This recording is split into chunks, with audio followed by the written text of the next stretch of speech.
কথা বলছেন। আচ্ছা, আল্লাহর নবী চলে আসলেন, আসার পরে আমি আল্লাহর নবীকে আগে প্রথমেই এই প্রশ্নটাই করলাম, আল্লাহর নবী আপনি এই ফাঁকা ময়দানে কোনো মানুষজন নেই, কোনো পশু প্রাণী নেই, এই ফাঁকা ময়দানে আপনি কার সাথে আলোচনা করছিলেন? তখন আল্লাহ রাসূল বলছেন, শোনো আবু যার, এই মাত্র আমার কাছে এসেছিল জিবরাইল আমিন, আমাকে বলে গেল যদি কোনো ব্যক্তি যদি বলে লা ইলাহা ইল্লাল্লাহ আর এর উপরে যদি অটল থাকে তাহলে আল্লাহ তাকে জান্নাত দেবেনই দেবেন। এই কথা জিবরাইল আমাকে বললেন। তখন আমি জিবরাইলকে আবার প্রশ্ন করলাম, ওয়া ইন জানা ওয়া ইন সারাকা, লোকটি যদি চুরি করে জেনা করে তবুও জান্নাতে যাবে? তখন জিবরাইল বলছেন, ওয়া ইন জানা ওয়া ইন সারাকা, লোকটি জেনা করে চুরি করে তাও জান্নাতে যাবে। আবার আমি বললাম, ওয়া ইন জানা ওয়া ইন সারাকা, লোকটি যদি জেনা করে চুরি করে জান্নাতে যাবে? তখন জিবরাইল বলছেন, ওয়া ইন জানা ওয়া ইন সারাকা, লোকটি যদি জেনা করে চুরি করে এরপরে জান্নাতে যাবে। আবার আমি বললাম, লোকটি যদি চুরি করে জেনা করে জান্নাতে যাবে? তখন জিবরাইল আমিন বললেন, ওয়া ইন জানা ওয়া ইন সারাকা, লোকটি যদি চুরি করে, লোকটি যদি জেনা করে, আর লোকটি যদি মদ্যপান করে, লোকটি যদি লা ইলাহা ইল্লাল্লাহ যদি বলে থাকে আর এটার উপরে যদি অটল থাকে, জান্নাতে যাবেনই যাবেন। জেনা করুক, চুরি করুক, মদ খাক, যাবে। আপনারা এক শুনে বলছেন যাক বক্তা পেয়ে গেছে, চুরি করার পারমিশন, মদ খাওয়ার পারমিশন, জেনার পারমিশন পেয়ে গেছে, তাই না? এই হাদিসের আমি আপনাকে আসলে ওজন দেখাচ্ছি, শিরকের পাপের ওজন কতটুকু। একটা মানুষ জেনা করে ও জাহান্নামে যাবে, চুরি করলে জাহান্নামে যাবে, মদ খেলে জাহান্নামে যাবে, কিন্তু লোকটা যে লা ইলাহা ইল্লাল্লাহ বলেছে, আল্লাহ ছাড়া কারোর সঙ্গে যে শরীক করেনি, এটাও আর কিন্তু টিকে রয়েছে। এর কারণে ওই লোকটা জাহান্নামে কিছুদিন যাবে, কিন্তু ও চিরদিন জাহান্নামে থাকবে না। কেন? তার লা ইলাহা ইল্লাল্লাহটা ঠিক ছিল, একদিন সে জান্নাতে আসবেই আসবে। কিন্তু শিরিক করে যদি কোনো ব্যক্তি মারা যায়, তাহলে কিয়ামতের মাঠে বাঁচার কোনো পথ নেই। দেখবেন জাবের রাদিয়াল্লাহু তাআলা আনহু তিনি বলেন যে একজন ব্যক্তি আল্লাহ রাসূলকে এসে জিজ্ঞাসা করছেন, মাল মুজিবাতানে, দুইটি অবধারিত বিষয় আল্লাহ নবী আমাকে একটু বলুন তো, যেই দুটি বিষয় ঘটবেই ঘটবে, দুইটি বিষয় একটু আমাকে বলুন। তখন আল্লাহ রাসূল বলছেন, মাম্মাতা লা ইউশরিকু বিল্লাহি শাইআন দাখালাল জান্নাহ, লোকটি শিরিক না করা অবস্থায় যদি মরে যায়, লোকটি জান্নাতে যাবেই। লোকটি শিরিক না করা অবস্থায় যদি মরে যায়, তাহলে লোকটি জান্নাতে যাবে। ওয়া মাম্মাতা ইউশরিকু বিল্লাহি শাইআন দাখালান নার, লোকটি যদি শিরিক করা অবস্থায় যদি মারা যায়, তাহলে জাহান্নামে যাবেই যাবে। মানে কিয়ামতের মাঠে বাঁচার পথই নেই। এত বড় শিরকের পাপ। তা যা আমাদের সমাজে এখন চলে, বলে কি চলে?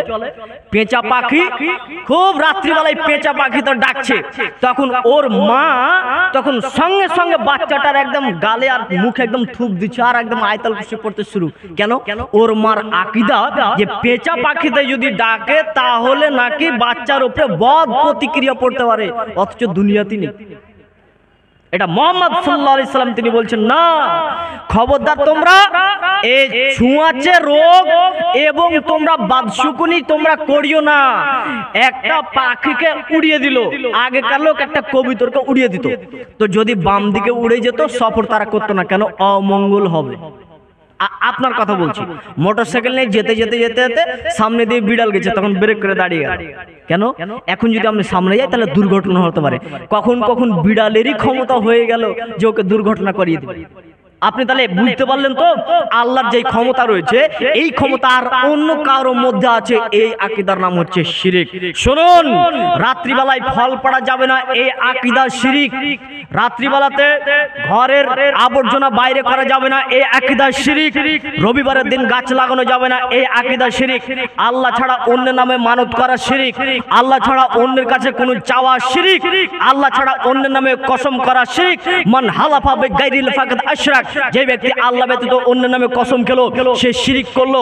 রাসূল সাল্লাল্লাহু আলাইহি সাল্লাম তিনি বলেন, হাফসা রাদিয়াল্লাহু তাআলা আনহা তো বর্ণিত, তিনি বলেন যদি কোনো ব্যক্তি একটি গণকের কাছে যে একজন জ্যোতিষীর কাছে গিয়ে যদি বলে আমার মোটর বাইকটা হারিয়ে গেছে, আমার এই জিনিসটা হারিয়ে গেছে, আপনি কি একটু খুঁজে দিতে পারবেন কি?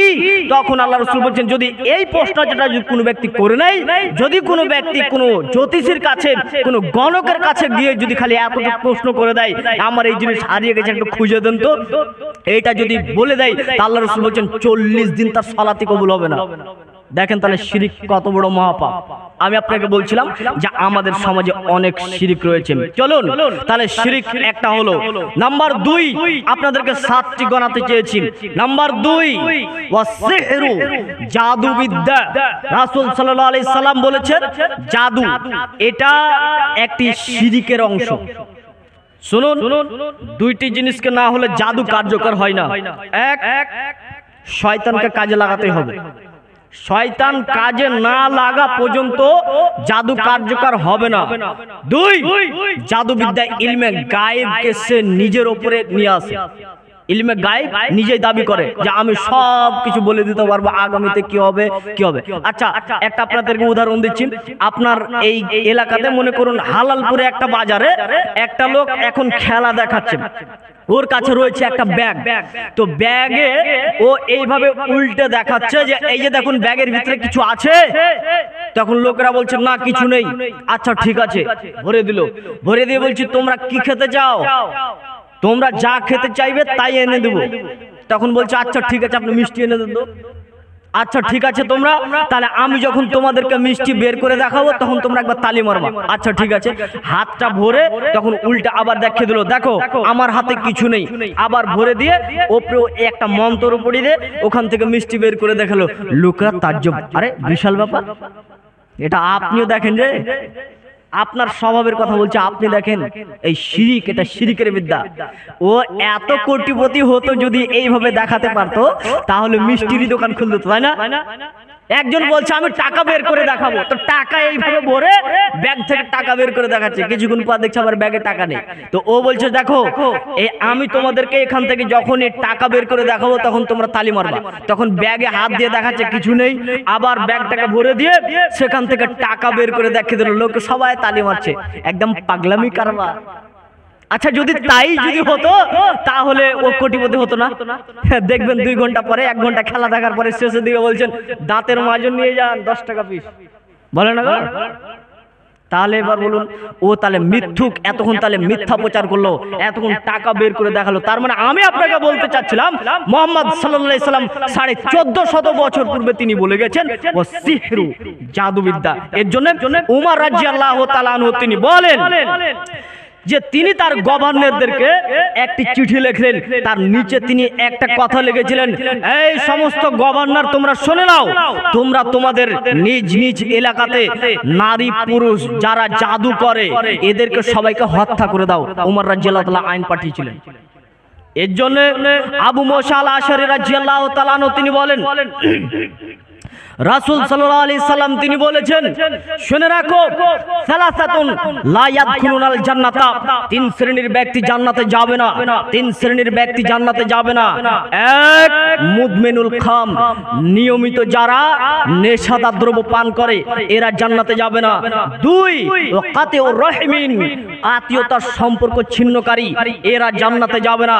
আপনার ভাইয়ের সঙ্গে আপনার একটা ভালো সম্পর্ক, তা আপনি বলছেন এই ভাইয়ের সাথে আর চলবো না, এই জন্য ঝগড়া করে আপনি জমি জায়গা ভাগ করে আপনি আলাদা হয়ে গেছেন। আল্লাহ নবী বলছেন এই লোকটা জান্নাতে যাবে না। 3 ও মুসাদ্দিকুন বিসসিহরি, জাদুকে যে বিশ্বাস করে, জাদুকে বিশ্বাসকারী এরা জান্নাতে যাবে না। আমি আপনাকে বলছিলাম আপনার এলাকাতে যদি জাদুবিদ্যা যদি জাদু খেলাতে আসে তাহলে পিটিয়ে হাঁকাতে হবে, পারবেন তো ইনশাআল্লাহ? জাদুবিদ্যা খবরদার, এটা হচ্ছে শিরকের একটি প্রতীক। এর জন্য আল্লাহ নবী বলছেন শুনে রাখো মানুষ যেই সব পাপে মানুষ ধ্বংস হয় তার 2য় নম্বর পাপ হচ্ছে জাদুবিদ্যা। নাম্বার 3 ওয়াকাতুন নাফসিল্লাতি হারামাল্লাহু ইল্লা বিল হক, অন্যায় ভাবে কোনো প্রাণীকে হত্যা করতে পাবে না। এটা তো মানুষ তো বহু দূরের কথা, পশু প্রাণীকেও নয়।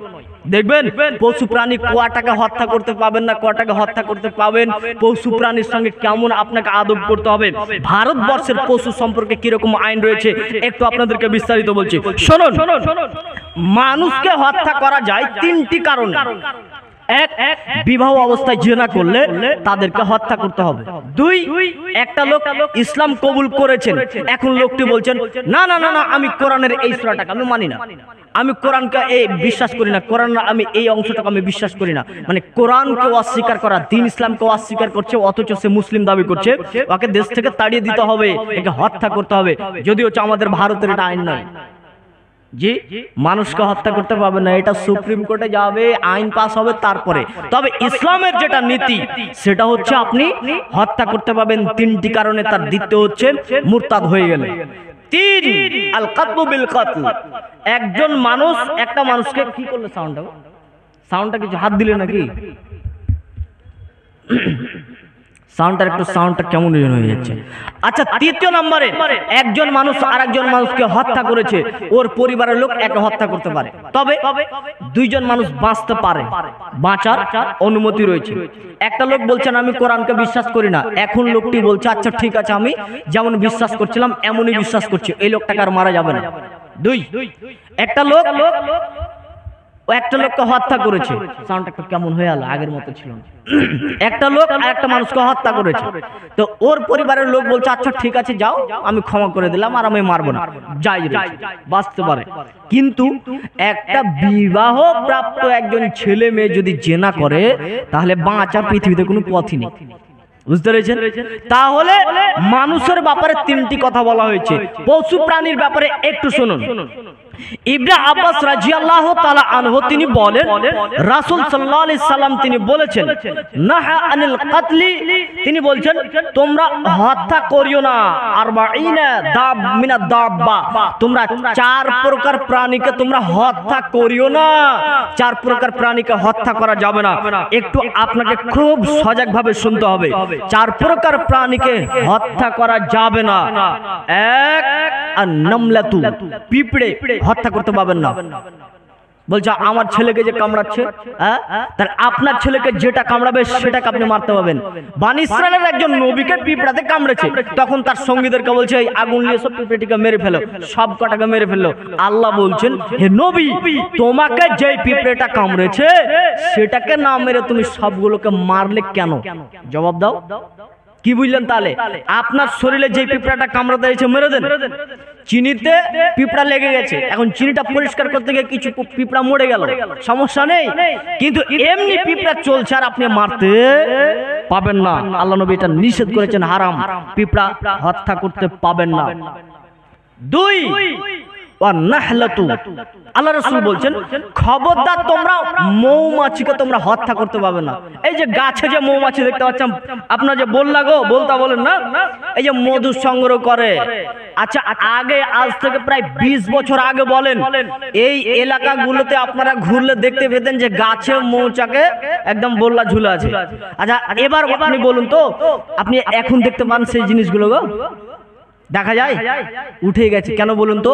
আমরা বললাকে এই মৌমাছিকে আমরা হত্যা করে দিই। খবরদার না, একটি মৌমাছি কত পরিশ্রম করে সে মধু সংগ্রহ করে আমার আপনার জন্য, আর আপনি সেই বলতাটাকে আপনি সেই মৌমাছিটাকে মারবেন, মানে এটা মারা যাবে না। তবে আমাদের যেগুলো মধু সংগ্রহ করার প্রসেস এগুলো কিন্তু টোটালটাই ভুল। কেমন? একটা লোককে দেখতে পাবেন যে ও কি করেছে, একটা এই খড়ে আগুন লাগিয়ে দিয়েছে, বললাটিকে একেবারে আগুন লাগিয়ে দিয়ে সেখান থেকে সরিয়ে দিয়ে ওখান থেকে মধু সংগ্রহ করছে। জি না, এর মধু খাওয়ার প্রয়োজন নেই, আপনি এর কাছ থেকে মধু কিনবেন না। আর এই এলাকাতে যদি এরকম করে সঙ্গে সঙ্গে তাকে নিষেধ করুন, ভাই এইভাবে মধু সংগ্রহ করতে হবে না। এইভাবে বললা এখন আমাদের সমাজে মৌমাছি এখন বিলুপ্তর পথে, আমরা দেখতে পাই না। এখন মৌমাছিকে সংগ্রহ করে বিভিন্ন প্যাকেজ করে বিদেশে এখন মধু সংগ্রহ করে যেগুলো আমাদেরকে এখন কিনে নিতে হয়, বিভিন্ন ভেজালও থাকে। তাহলে মৌমাছি এটাকে আপনাকে মারতে হবে, বিভিন্ন প্রসেস রয়েছে। আপনি সূক্ষ্মভাবে শান্তভাবে সেটাকে সরিয়ে সরিয়ে আপনি ভাঙুন। এবার ভাঙতে গিয়ে দেখা যাচ্ছে কিছুগুলো মরেই গেল, তাতে কোনো সমস্যা নেই, কিন্তু আগুন দিয়ে পুড়িয়ে এই আপনি মৌমাছিকে আপনি মারতে পাবেন না। আল্লাহ নবী বলছেন ওয়া নাহলা, তো খবরদার তোমরা মৌমাছিকে তোমরা হত্যা করিও না। এটা কত তিলে তিলে তিলে আমাদের জন্য মধু সংগ্রহ করে জমা করে, আর আমরাই তার সঙ্গে বেয়াদবি করে সেটাকে পুড়িয়ে মেরে ফেলে, তাই না? তাহলে আপনাকে কি পরামর্শ দিচ্ছি, আপনি এখন বিভিন্ন ধরনের সুন্দর প্রসেস রয়েছে, সেইভাবে আপনি মধু সংগ্রহ করবেন। একগুলো ড্রেস পাওয়া যায়, সেই ড্রেসে আপনি এই মৌচাককে আপনি ভাঙবেন, একটাও বললে যেন সেখান থেকে মৌমাছি না মারে। ভাঙতে গিয়ে ব্যতিক্রম কিছু মরতে পারে, কিন্তু পুড়িয়ে আপনি একটাও মধু সংগ্রহ আপনি করতে পারবেন না। আল্লাহ নবী বলছেন খবরদার তোমরা মৌমাছি হত্যা করিও না। তারপর আল্লাহ রাসূল বলছেন অল হুদহুদ পাখিকে আল্লাহ নবী হত্যা করতে নিষেধ করেছেন। হুদহুদ পাখি একটু কবুতরের মতো দেখতে, একটু পায়রা কবুতরের মতো দেখতে। আল্লাহ রাসূল বলছেন এই হুদহুদ পাখিকে হত্যা করিও না। হুদহুদ পাখি সুলাইমান আলাইহিস সালামকে সাহায্য করেছিলেন, পানি সংগ্রহ করেছিলেন, চিঠি পাঠাতে বিভিন্ন কাজে সুলাইমান আলাইহিস সালামকে হুদহুদ পাখি সাহায্য করেছিলেন। তারপর আল্লাহ রাসূল চতুর্থ নম্বরে বলছেন সুরাদ পাখিকে তোমরা হত্যা করিও না। সুরাদ পাখি দেখতে কেমন, একটু দয়েল পাখির মতো। আল্লাহ রাসূল বলছেন এই চার প্রকার প্রাণীকে তোমরা হত্যা করিও না। অন্যান্য হাদিসে আল্লাহ রাসূল আরো কিছু প্রাণীর কথা বলেছেন, যেমন তিনি বলেছেন খবরদার তোমরা ব্যাঙকে হত্যা করিও না। এখন আমাদের বর্তমান ভারতবর্ষে বিভিন্ন দেশে আপনি দেখতে পাবেন ব্যাঙগুলোকে কেটে সেখান থেকে মাংস নিয়ে আবার বিভিন্ন রেসিপি করে খায় না? দেখা যাচ্ছে আমরা মুসলিমরা খাই না, কিন্তু বিভিন্ন দেশে আপনি বিভিন্ন আমাদের রাজ্যে আপনি দেখতে পাবেন সেখানে ব্যাঙগুলোকে কেটে সেখান থেকে সোশ্যাল মিডিয়ার সামনে একদম মাংস পেশ করা হচ্ছে।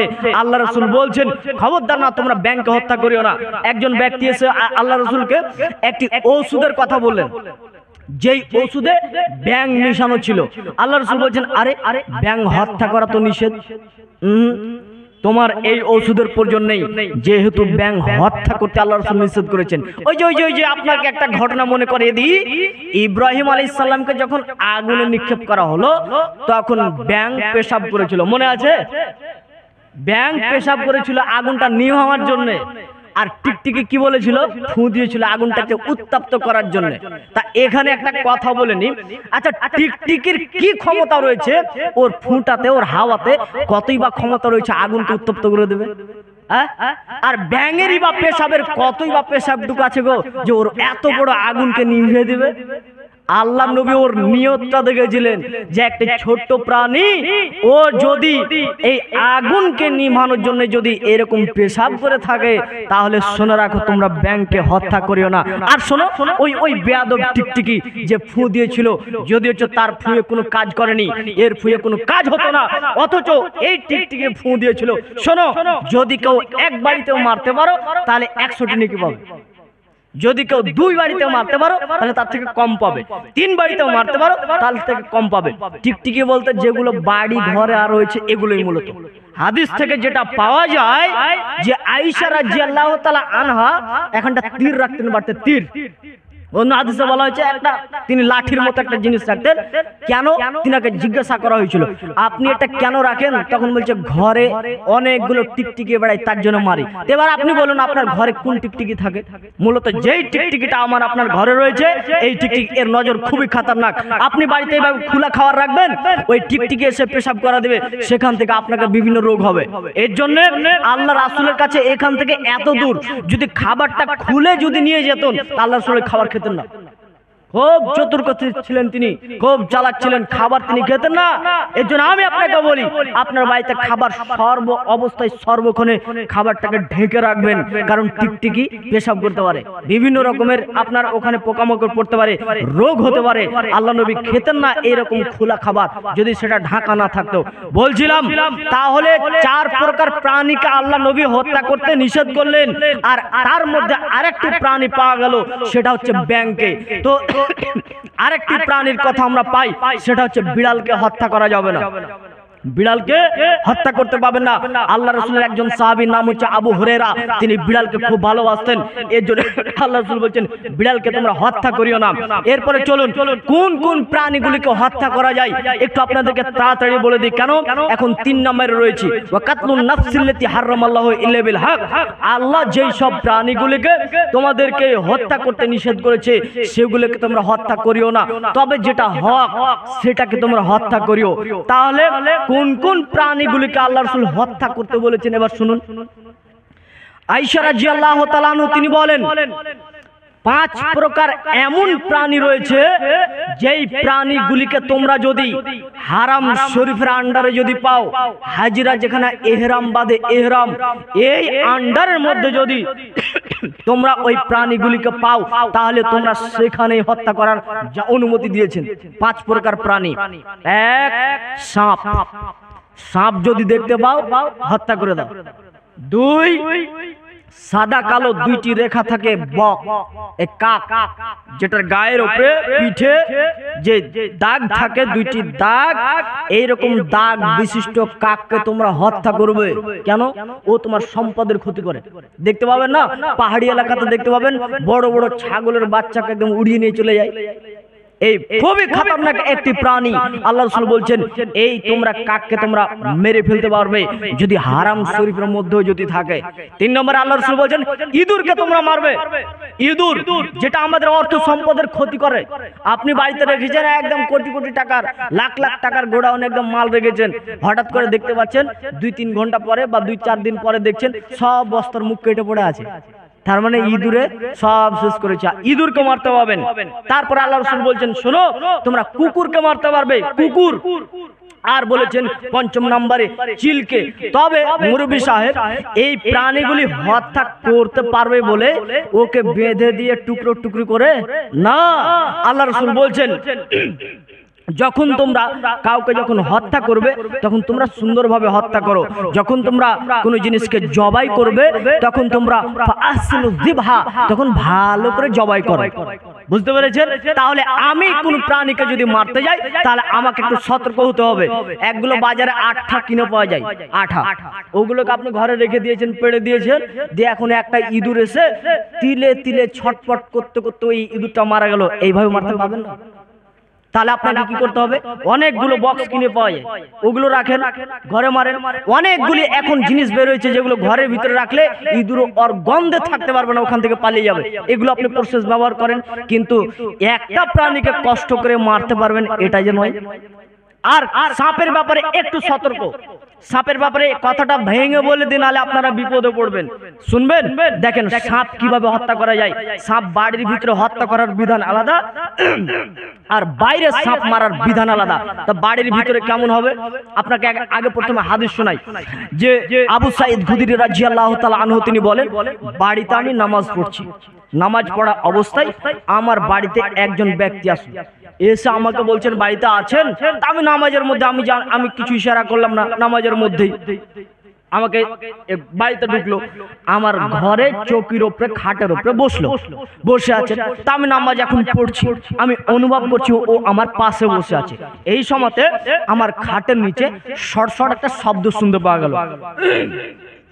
আমি ও নামাজ পড়তেই রয়েছি, ওই ব্যক্তিকে দেখছি যে ওই চতুর্দিকে তাকাতে শুরু করেছে। কিসের শব্দ গো?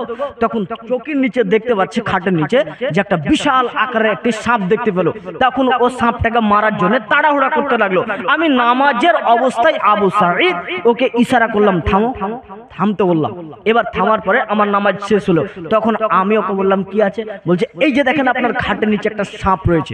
তখন আবু সাঈদ খুদরি রাদিয়াল্লাহু তাআলা আনহু বলছেন ওই যে সামনে একটা বাড়ি দেখছো, এই যে বাড়িটা, হ্যাঁ এই বাড়িতে একজন যুবক এই কিছুদিন হলো বিয়ে করেছে। তো আমরা খন্দকের যুদ্ধতে আমরা বের হয়েছি, আমরা গর্ত খুঁড়ছি, যুদ্ধতে রওনা হয়েছি। এই যুবক ছেলেটা প্রতিদিন আল্লাহ নবীর কাছে দুপুরে এসে বলে আল্লাহ নবী আমি নতুন বিয়ে করেছি, একটু বাড়ি যাওয়ার জন্য অনুমতি দেন না? তখন আল্লাহ রাসূল বলেছেন যাও, আমি বাড়ি, ওই ছেলেটা বাড়ি আসে। এই প্রতিদিন আস্তে আস্তে একদিন আবার আল্লাহ রাসূলকে বলছে আল্লাহ নবী আমাকে একটু বাড়ি আসার জন্য অনুমতি দেন না, নতুন বিয়ে করেছি। আল্লাহ রাসূল বলছেন যাও। তখন আল্লাহ রাসূল ওই যখন আসছে বেরিয়ে, তখন আল্লাহ রাসূল বলছেন শোনো বানু কোরাইজা, ওরা হচ্ছে ইহুদি, ওদের উপরে আমি আশঙ্কা রাখছি তোমাকে মারতেও পারে। অতএব শোনো, তোমার বল্লমটা, তোমার যেগুলো সামানপত্র, অস্ত্র শস্ত্র, এগুলো সাথে করে নিয়ে তুমি চলে যাও। ও সাথে করে নিয়ে বের হলো। এবার যেতে যেতে বাড়িতে যাবে, তার আগেই দেখতে পাচ্ছে তার স্ত্রী ঘর থেকে বের হয়ে আসে। ঘর থেকে বের হয়েছে দেখে তোর মাথা গরম। স্ত্রী ঘর থেকে বের হবে মানে তখন সব্বলটাকে বল্লমটাকে বের করে নিয়ে একদম তার স্ত্রীকে মারার জন্য রেডি। ঘোড়া থেকে নেমেই চোখকে গরম করে তার স্ত্রীর দিকে মারতে যাবে, তখন স্ত্রী বলছে থামুন থামুন থামুন, একটু ঘরের দিকে চলুন তো।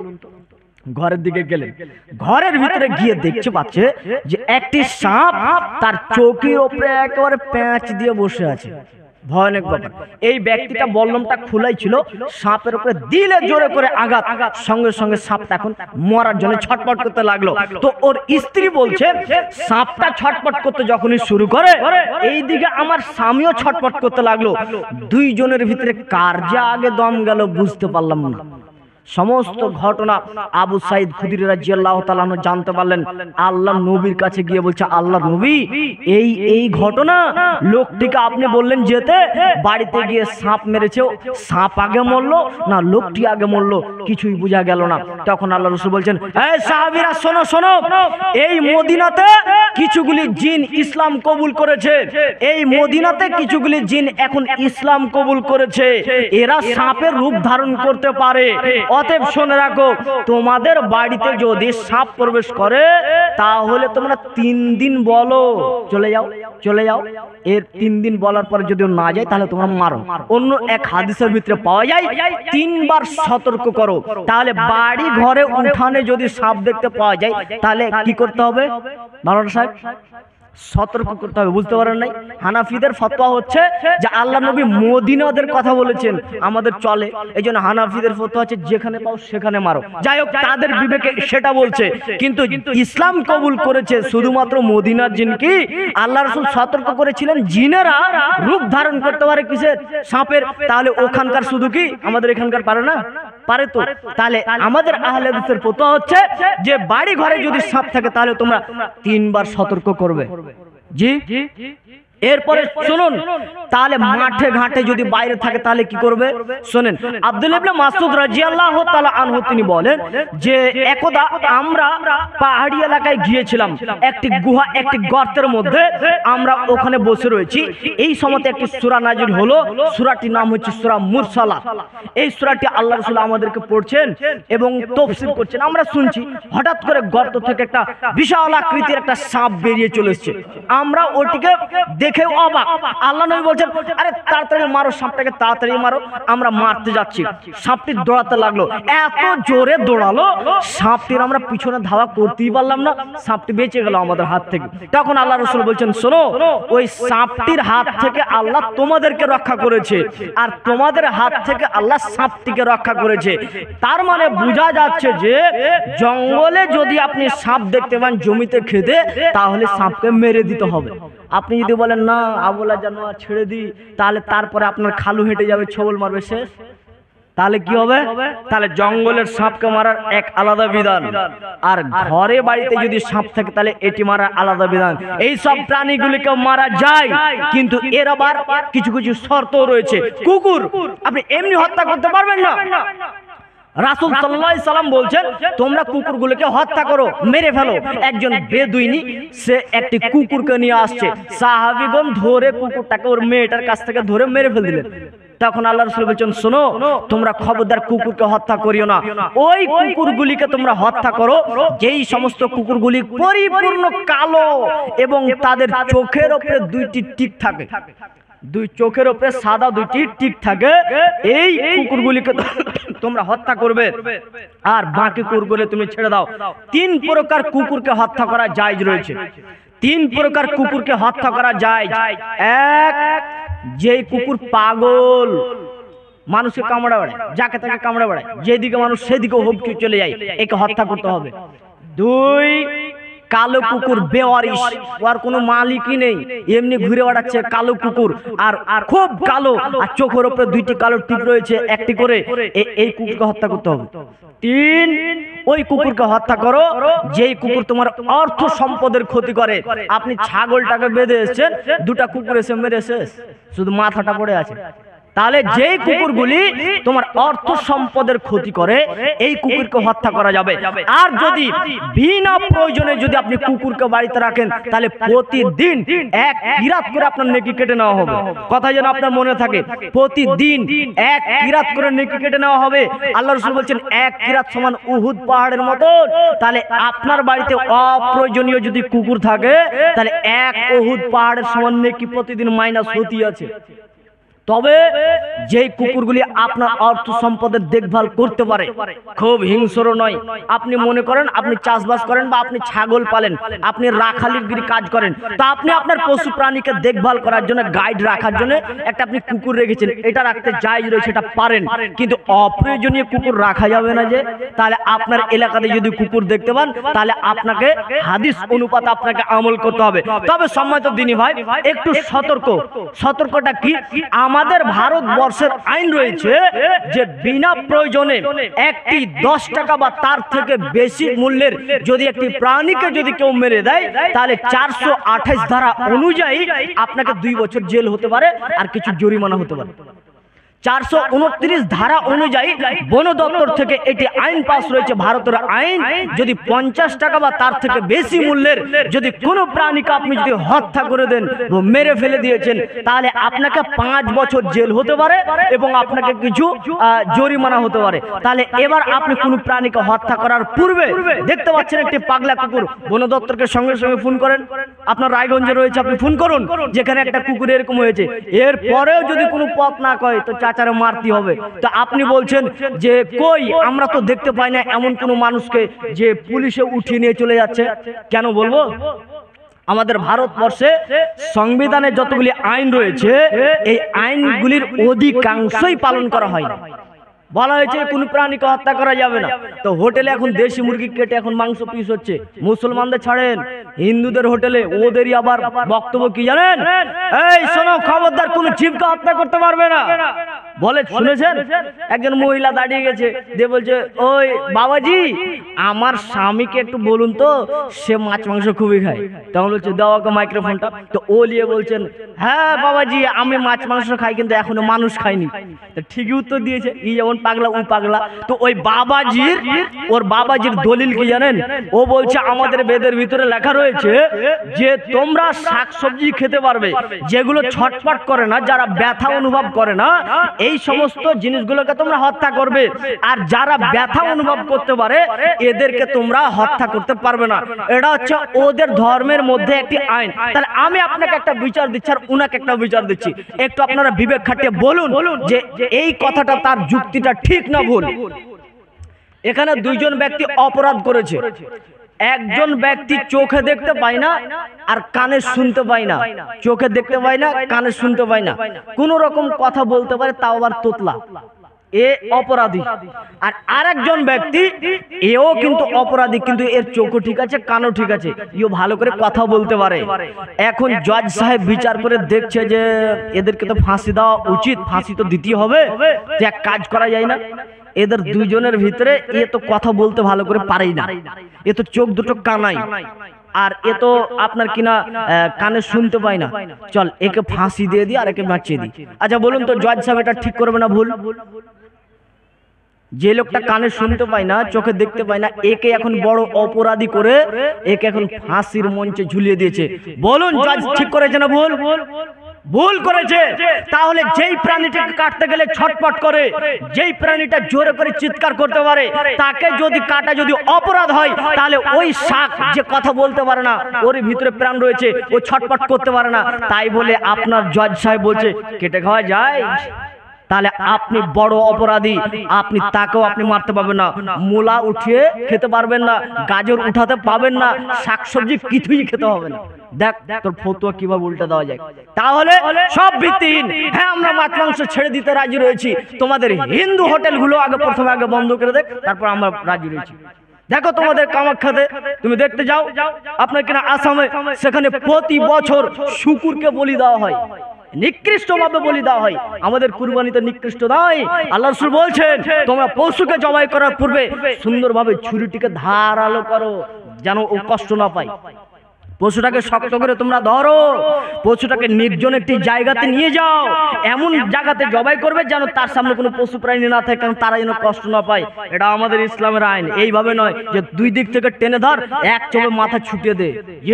তার জন্য আমি বলছিলাম যে আমাদেরও ভারতবর্ষের কিছু আইন মানা যায় না, কারণ যে যারা আইন করেছে এখন তারাই পালন করছে না। যে বলছিলাম আমি, তাহলে 5 প্রকার প্রাণীকে আল্লাহ রাসূল বলেছেন তোমরা এগুলোকে হত্যা করো। তাহলে আল্লাহ রাসূল যে প্রথমেই 3য় নম্বরে তিনি যে বললেন ওয়ালা তাকতুলু নাফসিল্লাতি হারামাল্লাহু ইল্লা বিল হক, খবরদার তোমরা অন্যায়ভাবে কোনো প্রাণীকে হত্যা করিও না। মানুষ হতে পারে, পশু প্রাণী হতে পারে, যে কোনো প্রাণী হতে পারে, খবরদার তোমরা হত্যা করবে না। এটা 3য় নম্বরে হলো। 4র্থ নম্বরে চলুন, আল্লাহ রাসূল সাল্লাল্লাহু আলাইহি সাল্লাম তিনি বলছেন রেবা, খবরদার তোমরা সুদ ভক্ষণ করিও না। আপনাদের এলাকাতে সুদের ব্যবস্থা আছে গো? এই যে গ্রামে গ্রামে নারীরা ঘুরে বেড়ায় না, যে কি লোন, বন্ধন লোন আর বিভিন্ন লোন, এই যে ঘুরে বেড়ায়, এর স্বামীরা হচ্ছে কাপুরুষের বাচ্চা, কাপুরুষ। ওরা নাকি কিছুই বলতে পারবে না, ওদের স্ত্রীকে শাসনই করতে জানে না। শুনুন, বিবাহ করার পূর্বে ক্ষমতারই প্রয়োজন। আর মেন ক্ষমতা হচ্ছে শারীরিক ক্ষমতা, মেন ক্ষমতা হচ্ছে আপনার কিনা টাকার ক্ষমতা, মেন ক্ষমতা হচ্ছে শাসন ক্ষমতা। তা আপনি শাসনই করতে পারলেন না আপনার স্ত্রীকে, তাহলে আপনি কেমন পুরুষ গো? আপনি শাসন যে করতে পারলেন না, আপনার স্ত্রী কেন বন্ধন নিয়ে যাবে? আর এক গ্রাম থেকে আরেক গ্রাম যাবে কেন? কেমন আপনি পুরুষ? আপনাকে তো একটু সজাগ থাকা উচিত। আপনার তো ছেলে মেয়ে, আপনার স্ত্রী তো এখানে গ্রামে বেহাই আপনার মতন হাঁটবে, আর আপনি নিজেকে সুপুরুষ মনে করে আপনি হজ করে নিজেকে খুব বড় আল্লাহর ওলি মনে ভাবছেন। জি না, কিয়ামতের মাঠে বাঁচা খুবই কঠিন হবে। আর আপনার কথা বলি, আপনি একটা লোকের কাছ থেকে 1 লক্ষ টাকা নিচ্ছেন, ভাই 1 লক্ষ টাকা দাও, তো ওর কাছ থেকে 1 লক্ষ টাকা আপনি নেওয়ার সময়তে আপনার 1 বিঘা জমিটা ওকে দিয়ে দিলেন। 1 বছর পরে যখন ওই টাকাটি যখন আপনি ওকে ফেরত দিবেন, তখন ও আপনাকে আবার জমিটা ফেরত দেবে। তো মাঝে 1 বছরে যাকে আপনি জমিটা দিলেন, ও তো ওখান থেকে শাক সবজি, পটল, বেগুন তো ও খেয়েছে চাষ করে। এটা কোথা থেকে পেলো? 1 লাখ টাকা তো আপনি পেয়ে গেলেন, ওই 1 লাখ টাকা তো পেয়ে গেল, আপনাকে তো জমিন দিয়ে দিলেন, মাঝে যেই খাবারটা খেলো এটা কোথা থেকে পেলো? তাহলে এটা সুদ। তাহলে আপনাকে একটা হিসাব করে নিতে হবে। কি হিসাব নিতে হবে মৌলানা সাহেব? আপনি বলবেন ভাই এই যে আপনাকে জমিটা দিলাম, বছরে 20,000 টাকা করে মাইনাস করে দিতে হবে, 15,000 করে মাইনাস করে দিতে হবে। আপনি এই হিসাব করে জমি নেবেন, কিন্তু আপনি টাকা দিয়ে আবার আপনি তার কাছ থেকে টাকা নিয়ে জমি দিয়ে আবার পরিপূর্ণ সেটাকে আপনি ফেরত করছেন, মাঝে সেখান থেকে কোনো উপকার নেওয়া যাবে না। এটা হচ্ছে পরিপূর্ণ সুদ। রাসূল সাল্লাল্লাহু আলাইহি সাল্লাম তিনি বলেন, জাবের রাদিয়াল্লাহু তাআলা আনহু তিনি বলছেন, লানা রাসূলুল্লাহ সাল্লাল্লাহু আলাইহি সাল্লাম আকালা রিবা ওয়া মুকিলাহু ওয়া কাতাবাহু ওয়া শাহিদাই ওয়া লাহুম সাওয়াউন। যখন থেকে সাউন্ডটা খারাপ হয়ে যায়, গলা ওঠে। আমি বদনাম করছি না, সাউন্ডটা ঠিক ছিল, গোলমালটা একটু ম্যাচের একটা হয়ে গেছে, আগেকারটা ঠিক ছিল ভাই। আল্লাহ রাসূল বলছেন, শুনে রাখো, যে ব্যক্তি সুদ খায়, যে সুদ দেয়, যে সুদ সম্পর্কে সাক্ষী রাখে, ফালাহুম সাওয়াউন, তারা প্রত্যেকে গুনাতে বরাবর। সুদ খায়, সুদ দেয়, সুদ নেয়, সুদ সম্পর্কে লেখে আর সুদ সম্পর্কে সাক্ষী থাকে, এরা প্রত্যেকে গুনাতে বরাবর। কেমন? আপনি চায়ের দোকানে বসে একটা লোককে আপনি টাকা গুনে দিচ্ছেন, খাচ খাচ খাচ খাচ খাচ করে টাকা গুনে দিচ্ছেন, সুদের টাকা 10-20 হাজার টাকা দিলেন। তা আপনি কিন্তু এমনি চা খেতে গিয়েছিলেন দোকানে, তো চা খাওয়ার খেতে খেতে দেখতে পাচ্ছেন যে সুদের টাকা দিচ্ছে, বলছে এই টাকাটি তোমাকে দিলাম 20,000 টাকা। 1-2 মাস পরে টাকাটি যখন ফেরত চাচ্ছে, তখন বলছে আমি তো টাকা নিনি ভাই, তোমার কাছে সুদ হিসাবে তো নিনি, আমি এটা ধার নিয়েছিলাম এমনি, তুমি এটা তোমাকে সুদ হিসাবে দেওয়া হয়েছিল, ধার কে বলছে? তখন বলছে আপনি আবার চা খেতে গেছেন, ওই দিন ওদের ঝগড়া লেগে গেছে, তখন আপনি ওখানে গেছেন, যে আপনি বলছেন কি হয়েছে রে, কি হয়েছে? বলছে আরে ওই দিন আমাকে 2 মাস আগে ওকে আমি 20,000 টাকা দিলাম সুদের হিসাবে, আর ও আমাকে বলছে না ধার দেওয়া হয়েছিল।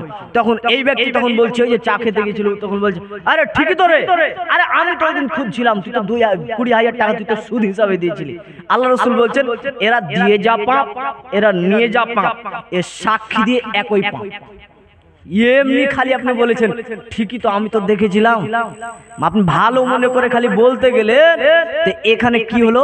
আল্লাহ রাসূল বলেছেন গুনাহতে এরা সকলেরই বরাবর। দেখবেন রাসূল সাল্লাল্লাহু আলাইহি সাল্লাম তিনি বলেন সুদের পাপ কত খতরনাক পাপ। রাসূল সাল্লাল্লাহু আলাইহি সাল্লাম তিনি বলেন দিরহামুর রিবা ইয়াকুলু রাজুলু ওয়া হুয়া ইয়ালামু আশাদ্দু মিন শিদ্দাতি 30 জিনিয়া। যদি কোনো ব্যক্তি জেনে বুঝে 1 টাকা সুদ খায়, যদি কোনো ব্যক্তি জেনে বুঝে 1 টাকা সুদ খায়, 36 বার জিনা করে যা পাপ হয় তার থেকে বেশি পাপ হবে এই 1 টাকা সুদ খেয়ে। এ ভাই একটু সাইডে করে দাও, বিরক্ত হচ্ছে। আচ্ছা নিজে করে দেন, এখান থেকে অনেকজন দেখছে। আচ্ছা ঠিক আছে, যারা এখন স্টেজে আসতে পারেনি ওদের কাছে পৌঁছে যাচ্ছে দাওয়াতটা। তো আল্লাহ রাসূল কি বললেন যে 1 টাকা যদি জেনে বুঝে সুদ খায় 36 বার জেনা করার থেকে বেশি পাপ হবে, এটার ওজন বেশি হবে 1 টাকা সুদ খেয়ে 36 বার। এর থেকে আরো জঘন্য খারাপ কথা বলেছে যেটা জাতির সামনে বলতেও লজ্জা লাগে। দেখবেন আবু হুরায়রা রাদিয়াল্লাহু তাআলা আনহু তিনি বলেন রাসূল সাল্লাল্লাহু আলাইহি সাল্লাম তিনি বলেছেন আর রিবা 70 হুবান আইসারহা আয়ানকাহর রাজুলু উম্মাহু। জেনে রাখো সুদের 70টি শাখা রয়েছে, সুদের 70টি শাখা রয়েছে, সব থেকে ছোট এবং নিম্ন শাখাটি হয়েছে আয়ানকাহর রাজুলু উম্মাহু, নিজের মায়ের সাথে বিয়ে করা, জিনা করা। লেন এবার এর আগে তো সুদের অপরাধী আগে গণনা করা হলো, তারপরে বলা হলো জেনে বুঝে 1 টাকা সুদ খেলে 36 বার জেনার থেকে বড় বড় মহাপাপ। আর এখন আল্লাহ নবী বলছেন যদি কোনো ব্যক্তি যদি সুদ খায় তো জেনে রাখো সুদের 70টি শাখা রয়েছে, সব থেকে নিম্ন শাখাটি হচ্ছে মায়ের সাথে জেনা করা। এবার লেন আপনি লোড করেন, তাহলে ওই যে আপনার ওই হুজুর যে বলছে ব্যাংকের টাকা যেগুলো সুদ বেড়েছে এগুলো খাওয়া জায়েজ রয়েছে, যদি এই ফতোয়াটা যদি তার সঠিক হয় তাহলে মানুষ হয়তো 2 টাকা হয়তো একটু বেশি পেল, কিন্তু ফতোয়া যদি তার উল্টা হয়ে যায় তাহলে ওর ফতোয়াতে যতগুলো মানুষ জেনার অপরাধী হবে ও একাই তার জেনার অপরাধী হবে, কারণ ফতোয়া সে দিয়েছে। বলেনি হুজুর যে এইভাবে একদম বই কেতাব উঠে বলছে দেখেন এখানে লেখা রয়েছে, আপনার ওই হুজুরই বলছে ব্যাংকের টাকা এটা তোমার নিজস্ব টাকা, ব্যাংকের যে টাকাগুলি বেড়েছে এগুলো তুমি খেতে পারবে, কোনো সমস্যা নেই, ওকে একটু মাফ করা উচিত। যদি এই ফতোয়া যদি সঠিক হয় তাহলে জনগণ 2 টাকা পাবে, আর ফতোয়া যদি উল্টা হয়ে যায় তাহলে কি হবে? মায়ের সাথে জিনা করা হবে। এর জন্য খুব সাবধান।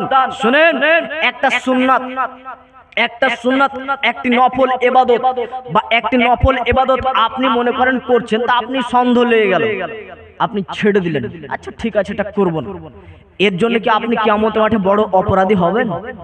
হ্যাঁ বলুন না গো। একটা আপনি নফল ইবাদত মনে করুন, আপনি সন্দেহ লেগে গেল এই ইবাদতটা করব কি না, আচ্ছা বাদই দিলাম, এর জন্য কিয়ামতের মাঠে অপরাধী হবেন না। কেন? নফল ইবাদত আপনি এটা করতে আপনি সন্দেহ করে ছেড়ে দিয়েছেন, কিন্তু এই ইবাদতটা যদি বেদাত হয়ে যায় তাহলে কি হবে? তো ও যে বলছে যে ও আলে হাদিসের বেটারা, ওরা হাদিস কেরাম খুলেই দেখে না, ওরা হাদিস পড়তেই জানে না, এই যে দেখো আমাদের এই কিতাবে লেখা আছে, ওরা বিড়ি সিগারেট জর্দা ওদের জন্য খুব মাকরু, ওরা যায় ওদের ফতোয়া খেতে পারে, কোনো সমস্যা নেই, ওদের বিবেকের ক্ষতি করে না এই ফতোয়া গো। কি আর বলবো আপনাকে, সবে বরাতের কথা তো ছেড়েই দিলাম, পার হয়ে গেছে, আমার ওই সম্পর্কে অনেকগুলি ভিডিও রয়েছে। বলছিলাম আমি আপনাকে রাসূল সাল্লাল্লাহু আলাইহি সাল্লাম বলেছেন সুদ যদি কোনো মানুষ 1 টাকা খায় 36 বার জেনা করার সমান তার পাপ হবে। যদি সুদ খায় মানুষ, জেনে রাখো সুদের 70টি শাখা প্রশাখা রয়েছে, নিম্ন শাখাটি হচ্ছে মায়ের সাথে জেনা করা। ব্যাংকে যে টাকাগুলি আপনি রেখেছেন লাখ লাখ টাকা, এক্সট্রা যে সুদগুলো আপনার বেড়ে গেছেন 1 লাখ টাকা, আপনি 1 বছর পরে গিয়ে দেখছেন 1,15,000 টাকা। এই 15,000 টাকা সরকার আপনাকে এমনি দিয়েছে, কেন? আপনার 1 লক্ষ টাকা ওরা কাজে লাগিয়েছে, এই কাজের বিনিময়ে আপনাকে বলছে এই 15,000 টাকা আমি গিফট দিলাম, এই 15,000 টাকা তোমাকে আমি ট্যাক্স হিসাবে দিলাম, কারণ তুমি আমাকে 1 লাখ টাকা দিয়েছো কাজে। যে তাহলে এটা সুদ নয়? তাহলে আপনাকে সুদ দেওয়া যা, ব্যাংকে দেওয়াও তা। অনেক লোক আছে যে ব্যাংকে রেখে দেবো টাকা বাড়বে, জি বাড়ে। তাহলে এগুলো হচ্ছে সম্পূর্ণরূপে এগুলো সুদ। অতএব এগুলো থেকে আপনাকে বর্জন করতে হবে। রাসূল সাল্লাল্লাহু আলাইহি সাল্লাম তিনি বলেন, শুনে রাখো, আমাকে দুইজন ব্যক্তি রাত্রিবেলাতে উঠে আমাকে নিয়ে যেতে লাগলো শাম এবং সিরিয়া। শাম সিরিয়ার দিকে যেতে লাগলো। যেতে যেতে রাত্রিবেলাতে আমাকে অনেকগুলি দৃশ্য দেখালো। তার মধ্যে একটি দৃশ্য হচ্ছে একজন ব্যক্তি একটি রক্তের নদীতে হাবুডুবু করছে। একটি লোক রক্তের নদীতে হাবুডুবু করছে, আর কিনারায় সে সাঁতার কেটে কোন রকম আসছে। আর একজন ব্যক্তি দাঁড়িয়ে থাকা কিনারাতে দাঁড়িয়ে আছে, একটি বিশাল আকৃতির একটি পাথর নিয়ে ওই ব্যক্তির মাথাতে জোরে করে মারছে, আর সঙ্গে সঙ্গে ওই ব্যক্তি আবার মাঝে চলে যাচ্ছে। এই দৃশ্য দেখতে পেলাম। আমি তখন ওই ফেরেশতাদেরকে জিজ্ঞাসা করলাম, এই কি দৃশ্য মাহাজা, এই কি দৃশ্য? তখন তারা আমাকে এক পর্যায়ে আমাকে রাত্রির স্বপ্নটা পুরোটাই আমাকে তারা বর্ণনা করতে গিয়ে শেষের দিকে আমাকে বললেন, এরা হচ্ছে দুনিয়াতে সুদখোর, এরা দুনিয়াতে সুদখেত, যার জন্য তাদের পরিণাম এই চলতে রয়েছেন, কিয়ামত পর্যন্তই চলবেন। সম্মানিত দিনী ভাই, তাহলে রাসূল সাল্লাল্লাহু আলাইহি সাল্লাম তিনি বললেন চতুর্থ নম্বরে আকলুর রিবা, খবরদার তোমরা সুদ খেও না। এরপর আল্লাহ রাসূল পঞ্চম নম্বরে বলছেন ওয়া আকলু মালিল ইয়াতীম, তোমরা এতিমের অর্থ সম্পদকে ভক্ষণ করিও না। মুরব্বি সাহেব একটু আমার দিকে একটু লক্ষ্য করুন, ইয়াতীমের মাল ভক্ষণ কারা করে জানেন? বলে এটা তো আমরা জানি না। ইয়াতীমের মাল ভক্ষণ কারা করে? দাদু করে, চাচা করে, কাকা করে, ওর বড় ভাই করে। দাদু, ওর চাচা, ওর বড় ভাই, আর ওর আত্মীয়র ভিতরে। মানে আপনার এলাকার মধ্যে একটা ছেলে এতিম হয়ে গেছে, আমি আমার গ্রাম থেকে এর মাল ভক্ষণ করতে আসবো না? তাহলে কে ভক্ষণ করে গো? নিজের বাড়িরই আত্মীয় স্বজন। তাহলে একজন যদি বাচ্চা ছেলে যদি এতিম হয়ে যায়, তাহলে জাহান্নামে যাওয়ার জন্য দাদু আর ওর চাচা, ওর বড় ভাই জাহান্নামে যাওয়ার জন্য এই একটা বাচ্চা যথেষ্ট। তাহলে একটু বিস্তারিত বলেন, বুঝতে পারলাম না। দাদুও জাহান্নামে চলে যাবে, ওর বাপও, ওর চাচাও চলে যাবে, ওর বড় ভাই চলে যাবে? বলে হ্যাঁ। আচ্ছা, প্রথমে আগে কথাটা ভাঙিয়ে নি। এতিম কাকে চেনেন? এতিম কাকে বলে আপনি জানেন? একজন বলুন তো দেখি, হাত তুলে। এতিম, এতিম যার বাবা নেই। এখানে একজন 50 বছর বয়সে ওর বাবা নেই, ও এতিম? 50 বছর বয়সে এখন একটা লোক বসে আছে, ওর এখন বাবা মারা গেছে, কি এতিম না? এতিম তাহলে কে? এই বিষয়টা জেনে নেন। আপনারা জানেন না গো, কারণ এখনকার মজলিস গুলো কোরআন হাদিসের মজলিস গুলো কোরআন হাদিসের মজলিস নয়, সব নাটক ফাটক দিয়ে সমাজটা পার হয়ে যাচ্ছে। শিখাবে কে? জনগণও পাগলা, জনগণও ডাকছে ওই সব বক্তাকে যে আপনাকে মাতাতে পারবে। এটাই তো চলে সমাজে, তাই না? তাহলে আপনি দেখেন, এখনো দেখেন, আপনার এখনো বয়স হয়ে গেছে, একজন আপনারা বলতে পারলেন না এতিম কে। আল্লাহর ভাষা হচ্ছে সূরা নিসা। তাহলে আমি তাড়াতাড়ি সেরে দিচ্ছি, মোটামুটি 3:30 টাইম শেষ। 3:30 টাইম শেষ। আচ্ছা, বক্তা সাহেবকে আনার কথা বলেন, এইদিকে করে দিচ্ছি। আচ্ছা, এতিম হচ্ছে নাবালক অবস্থায় বাবা মারা গেছে, ও হচ্ছে এতিম। মা মারা গেলে নয়। কারণ বাবার দায়িত্ব হচ্ছে ইনকাম করে তার ছেলে মেয়েকে খাওয়াবে, তার ছেলে মেয়ে পরিবারকে খাওয়াবে। বাবাই মারা গেছে, কে খাওয়াবে? তাহলে উপার্জনের দায়িত্ব যার হাতে ছিল ওই নেই। তাই এই বাচ্চা ছেলেটা এতিম, যেই ছেলেটা নাবালক অবস্থায় মারা গেছে, এই হচ্ছে এতিম। কোরআনের ভাষা হচ্ছে ও অর্থ সম্পদের হিসাবই জানে না, এ হচ্ছে এতিম। সূরা নিসাতে বলা হয়েছে, তাফসীর ইবনে কাসিরে উল্লেখ করেছেন যে একটা ছেলের স্বপ্নদোষ হচ্ছে এখন, আর ওই ছেলেটা এখন জমি জায়গার হিসাব করতে পারে। এই ছেলেটা এখন আর এতিম নয়, এই ছেলেটা এখন এতিম নয়, জমি জায়গার হিসাব করতে পারে। 10 বছরের একটা ভাই, আর একটা ভাইয়ের বয়স হচ্ছে 18 বছর। তো এই 18 বছরের ভাইটা জমি জায়গার হিসাব সবই করতে পারছে, আর 10 বছরের ভাইটা কিছুই বুঝতে পারে না, খেলাধুলা করে বেড়াচ্ছে। তো আল্লাহ নবীর ভাষা হচ্ছে এই 18 বছরের ছেলেটা এতিম নয়, আর এই 10 10 বছরের ছেলেটা এ হচ্ছে এখন এতিম। এখন কি করতে হবে? তোমার বাবার সম্পত্তি যা আছে এখন বাবা মরার পরে পরে তোমার সম্পত্তি এখন বন্টন হয়ে যাবে। বলে আমার তো ভাই, আমরা তো 2 ভাই, কি করে বন্টন করব? এখনই বন্টন হবে। শরীয়ত শুনুন, এখনই আপনার জমি বন্টন হবে। বন্টন হয়ে যাওয়ার পরে বড় ভাই তার নিজের সম্পত্তির দেখভাল করবে, আর ছোট ভাইয়ের সম্পত্তিও সে দেখভাল করবে। তার দায়িত্ব, কারণ সে বড় ভাই হিসাবে তার এটা দায়িত্ব, সে দায়িত্ব পালন করবে। এখন আপনি বলছেন মাওলানা সাহেব, না না এভাবে তো করা যাবে না। এখন যদি আমি তার সম্পত্তি দেখি, আমি তো কিছু খেয়ে নিব, তাহলে তো আমি তো আবার অপরাধী হয়ে যাব, তাহলে এর কোনো পথ নেই? আছে। আচ্ছা মনে করুন এই ছোট ভাইয়ের যে সম্পত্তিটা রয়েছে, এই সম্পত্তিটা এলাকার একজন লোককে দায়িত্ব দেওয়া হলো, ভাই আপনি এর জমি জায়গাটা আপনি দেখভাল করেন 18 বছর 20 বছর পর্যন্ত, যখন সে হিসাব পেরে নেবে তখন আপনি তাকে দিয়ে দিবেন। তো ও বলছে আমি তো এমনি দেখবো না, আমাকে মাসিক কিছু বেতন দিতে হবে, আমাকে কিছু বেতন দিতে হবে। কত টাকা? বলে মাসে 5000 3000 টাকা বেতন দিতে হবে, তাহলে তার সম্পত্তির আমি দেখভাল করব। আচ্ছা ঠিক আছে, তাহলে এই টাকাটা ওই লোককে না দিয়ে এই টাকাটা তার বড় ভাইকে দেওয়া যাবে। এই বড় ভাই এখন বেতন নিয়ে এর কাজটা করে দেবে। ওর সম্পত্তি থেকে তাকে লেখাপড়া করাবে, তাকে মাদ্রাসা পাঠাবে, ওর সম্পত্তি থেকে জমিয়ে রাখবে, সে তার জন্য বাড়ি করে দেবে। নচেত কি হবে জানেন? এই ছেলেটার বয়স যখন 18 বছর হবে, তখন এই ভাইয়ের বয়স তখন 28 বছর হয়ে যাবে। 10 বছরের ছোট বড়, তাই না? তো এই 28 বছর হতে হতে এর ভাইয়ের যে সম্পত্তি হবে, এখন এই ভাইয়েরও বিয়ে হয়ে গেছে, এই 18 বছরের ভাইটা এও এখন বিয়ে করবে। এখন যদি তারা 2 ভাই এখন সম্পত্তি আলাদা করছে, তো বড় ভাইয়ের 2 তলা বাড়ি আর জমি জায়গা অনেক, আর ছোট ভাই বলছে তুই বাবার এতটুকু জমি ছিল এখানে নিয়ে থাক। একজন ফকির হয়ে গেছে আর একজন কোটিপতি হয়ে গেল। কেন হলো? তার বাবার সমস্ত সম্পত্তি সে একজন দেখছিল, আর সে নিজের নামে সব সম্পত্তি করেছে, সে উপার্জন করেছে জমি জায়গা থেকে, আর সে নিজের নামে সব করে দিয়েছে। ছোট ভাইকে শুধু লেখাপড়া করে খালি বড় করলে, এত বিশেষ। তাহলে ইসলামের নীতিকে সম্পত্তিকে ভাগ করতে হবে। শুনে রাখুন, এতিম যদি হয়ে যায়, বাড়িতে একজন যদি এতিম হয়ে যায়, আর সেই এতিমের সম্পত্তি যদি একজন যদি এতিম হয়ে যায়, আর এর সম্পত্তি যদি দাদু ভক্ষণ করে, তার যদি চাচা ভক্ষণ করে, তার যদি বাবা ভক্ষণ করে, তাহলে জেনে রাখেন কিয়ামতের মাঠে কঠিন বিপদে পড়বেন। আল্লাহ রাসূল বলছেন তাদের পেট আগুন দিয়ে পরিপূর্ণ করে দেবেন। আর একটা আল্লাহ রাসূল বলছেন, শুনে রাখো, আমি মেরাজে গেলাম, মেরাজে যাওয়ার পর আমি দেখতে পেলাম যে একগুলো মানুষকে মুখকে ফেড়ে ধরে রয়েছে, আর গরম জাহান্নামের পাথর তাদের মুখে ভরে দেওয়া হচ্ছে, আর ওই পাথরটা পিছন দ্বার দিয়ে বের হয়ে যাচ্ছে। আমি জিজ্ঞাসা করলাম এ কার দৃশ্য? তখন বলছেন এরা দুনিয়াতে এতিমের মালকে ভক্ষণ করেছিল। শুনুন, এতিমকে গায়ে হাত বুলান। একজন সাহাবী এসে বলছে, আল্লাহ রাসূল দিলটা খুব কঠোর, একটু বলুন না দিলটা নরম যেন হয়ে যায়। তখন আল্লাহ রাসূল বলছেন যে এতিমের গায়ে হাত বুলাও, মিসকিনকে খাবার দাও, তোমার দিলটা নরম হয়ে যাবে।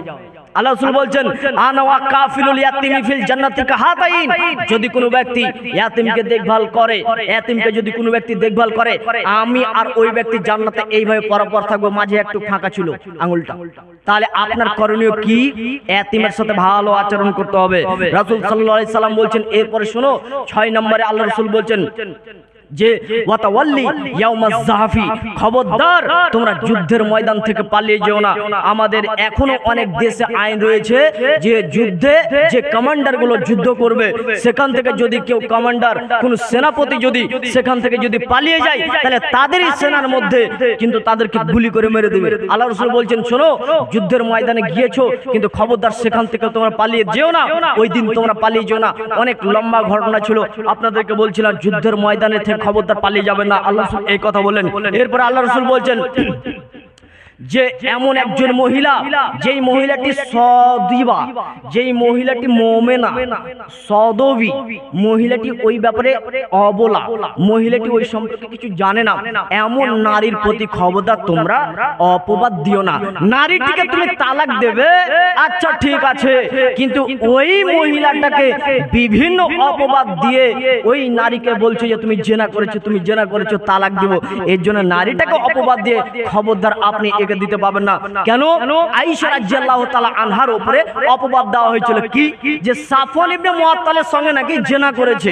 তখন আয়েশা রাদিয়াল্লাহু তাআলা আনহা বলছেন তার নিজের খালাকে, বলছেন খালা আমার জিনা করার যে অপবাদটা দেওয়া হয়েছে, তো এই খবর কি আল্লাহ রাসূল জানেন? হ্যাঁ জানে। আমার মা জানে? জানে। আমার আব্বা জানে? জানে। সবাই জানে। আমি জানি না, এতক্ষণে জানতে পারলাম সাফওয়ান ইবনে মুআত্তালের সঙ্গে নাকি জিনা করেছে, অপবাদ দেওয়া হয়েছে। তখন আয়েশা রাদিয়াল্লাহু তাআলা আনহা বলছেন আমাকে আমার বাবার বাড়ি যাওয়ার জন্য অনুমতি দেন।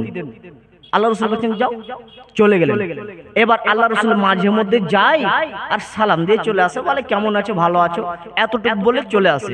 বেশ কিছুদিন পরে আল্লাহ রাসূল বলছেন আয়েশা চলো বাড়ি চলো, বাড়ি যাওয়ার জন্য ডাকছে। তখন আয়েশা রাদিয়াল্লাহু তাআলা আনহা বলেন আমি যাব কেন? আমাকে বলা হয়েছে আমি নাকি জিনা করেছি সাফওয়ান ইবনে মুআত্তালের সঙ্গে। এখন যদি আমি বলি না আমি জিনা করিনি, তাহলে দামি দামি মানুষেরা জেনে বোঝা আছে যে আমি জিনা করেছি, তাহলে তারা মৃত্যু হয়ে যাবে। আর আমি যদি বলি যে হ্যাঁ আমি জিনা করেছি, তাহলে জিনা না করে আমি তাহলে তো আমি জিনাকারী হয়ে যাচ্ছি না করেও। তাহলে আমি আজকে ধৈর্য ধারণ করলাম ইউসুফের বাবা ইয়াকুবের মতো। ইয়াকুব যেমন ইউসুফের জন্য ধৈর্য ধারণ করতে করতে অনেক দিন যাবত কেঁদেছিলেন, আজকে আমি ধৈর্য ধারণ করে নিলাম। ধৈর্য ধারণ করে নিলেন। বেশ কিছুদিন পরে একটা আয়াত নাজিল হয়ে বলা হলো আয়েশা রাদিয়াল্লাহু তাআলা আনহা জিনা করেননি, অপবাদ দেওয়া হয়েছিল, এটা হচ্ছে মিথ্যা। এখন আপনি বলুন আপনার এলাকার একটা মেয়ের উপরে অপবাদ দেওয়া হয়েছে, ওই মেয়েটা ওর সাথে জিনা করেছে, তখন এ বলছে তোকে আমি তালাক দেবো, তোকে তালাক দেবো, তোকে তালাক দেবো। এখন আপনি বলুন তো আর কি কোনো আয়াত নাজিল হবে? আর তো হবে না। এর জন্য আল্লাহ রাসূল বলছেন শোনো খবরদার একটি নারীর উপরে তোমরা অপবাদ দেবে না। যেই নারীটি মুমিনাত, এই নারীটি জিনার আন্ডারে নেই, এই নারীটি জিনার কাছে ধারে নেই, অপবাদ দেবে না এই নারীর উপরে, কারণ আর পৃথিবীতে কোনো আয়াত নাজিল হবে না। তোমাদেরকে বলে রাখছি জেনে রাখো, যদি তোমরা এই নারীকে যদি অপবাদ দাও তাহলে ধ্বংসকারী পাপের ভিতরে এটি একটি। আচ্ছা মুরব্বি সাহেব আপনাদেরকে আবার 7টি পাপ গণিয়ে দিই, আপনাদের মনে আছে কিনা একটু দেখুন। রাসূল সাল্লাল্লাহু আলাইহি সাল্লাম বলেন ইজতানিবুস সাবআল মুবিকাত, তোমরা 7টি ধ্বংসকারী পাপ থেকে তোমরা বেঁচে থাকো, 7টি ধ্বংসকারী পাপ থেকে তোমরা বেঁচে থাকো। এক, খবরদার তোমরা শিরক করবে না, আল্লাহর সাথে শিরক করা একটি মহাপাপ। 2, জাদুবিদ্যা, জাদুবিদ্যা হচ্ছে শিরক, অতএব তোমরা এই জাদু তোমরা অংশগ্রহণ করবে না। নাম্বার 3, খবরদার তোমরা অন্যায়ভাবে কোনো প্রাণীকে কোনো মানুষকে তোমরা হত্যা করবে না, ন্যায় ব্যতীত অন্যায়ভাবে কোনো প্রাণীকে হত্যা করবে না। 4, আল্লাহ রাসূল বলছেন খবরদার তোমরা সুদ খেও না, সুদ হচ্ছে তোমাদের মহাপাপ। আল্লাহ রাসূল 5 নম্বরে বলছেন এতিমের অর্থ সম্পদকে তোমরা ভক্ষণ করিও না। আর 6 নম্বরে আল্লাহ রাসূল বলছেন যে তোমরা যুদ্ধের ময়দান থেকে পালিয়ে যেও না। 7 নম্বরে তিনি বলছেন যে শুনে রাখো খবরদার তোমরা একটি মুমিনাত নারীর প্রতি তোমরা অপবাদ দেবে না। সময় তো দিনে ভাই আমার সময় শেষ হয়ে গেছে, তাই আপনাদের সামনে কালেকশন এরা কি লিখেছে গো? আচ্ছা এখানে বিদেশের ইনকামের টাকা হারাম কখন? ও আচ্ছা বিদেশের আচ্ছা আচ্ছা মানে এটা কেন বলছিস স্যার? হ্যাঁ আমার একটা ভিডিও মানে একটু ভাইরাল হয়েছিল, সেখানে সবাই মানে বুঝতেই পারেনি যে আমি আসলে কি বলেছি। বিদেশের ইনকাম হারাম নয়, আমি আসলে বলতে চেয়েছিলাম যে দেখো বিদেশে মানুষকে যেতে পারবেন, আপনি যান, কিন্তু আপনি ডিগ্রি অর্জন করেছেন, খুব আপনি ডিগ্রি অর্জন করার পরে এখন আপনি চাকরি পাননি, তা হাগো গ্রামগঞ্জে ওই কাজগুলো করা যায় না? করা যায় তো।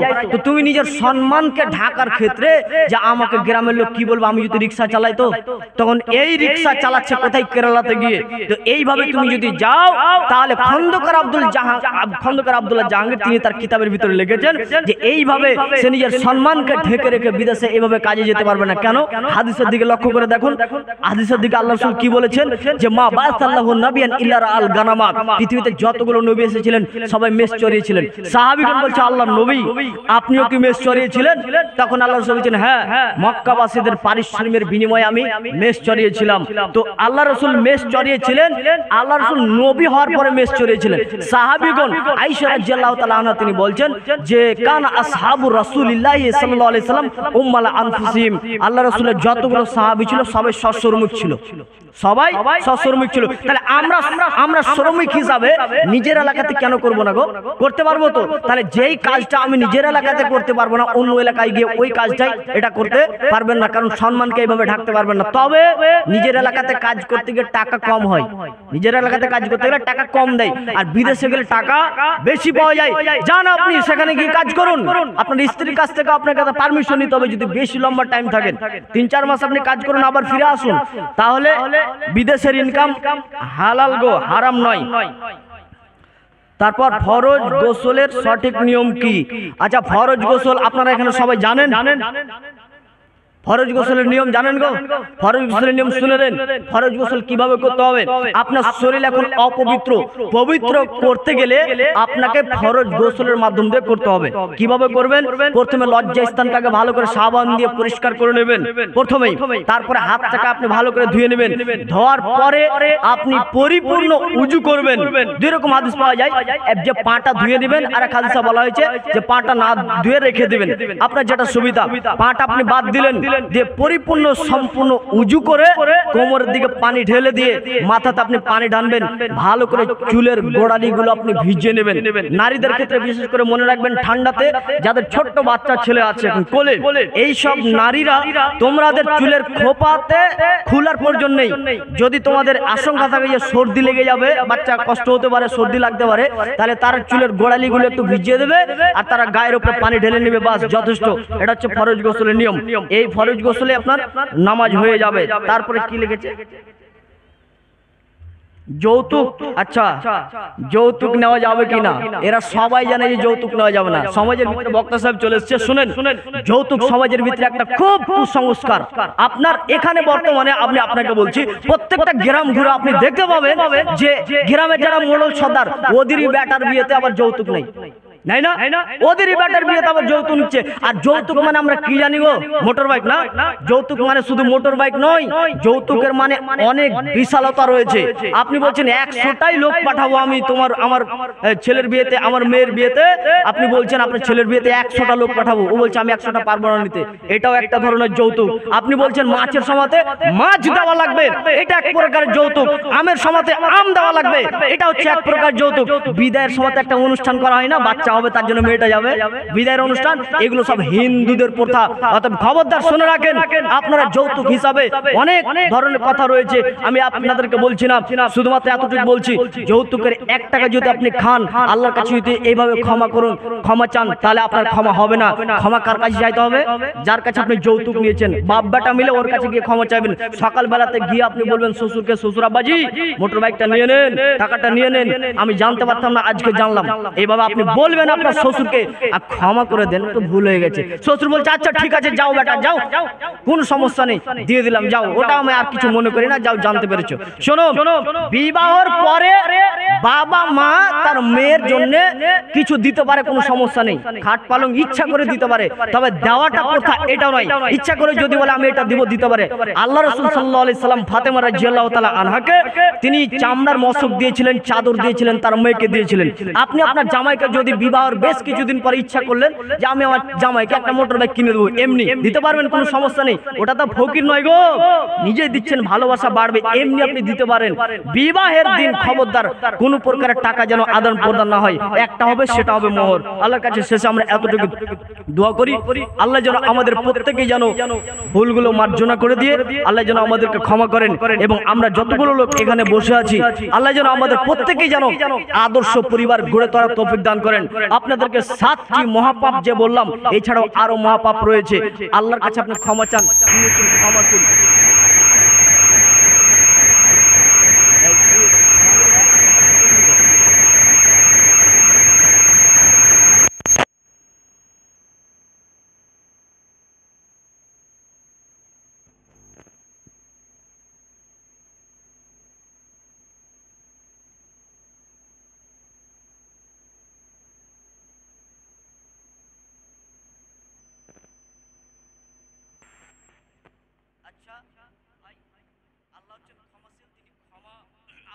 চান, আল্লাহ ক্ষমা করতে ভালোবাসেন। অতএব আপনাদের তো অনেক পাপ হয়েছে, আকাশ জমিন পরিমাণ পাপ। আল্লাহর কাছে আপনি ক্ষমা চান, ইনশাআল্লাহ আপনার পাপ ক্ষমা হবেই হবে, আপনার ক্ষমা হবেই হবে। শিরিক করলেও আপনার পাপ ক্ষমা হবে দুনিয়াতে, কিন্তু শিরিক করে যদি মারা যান তাহলে ক্ষমা হবে না। আল্লাহর কাছে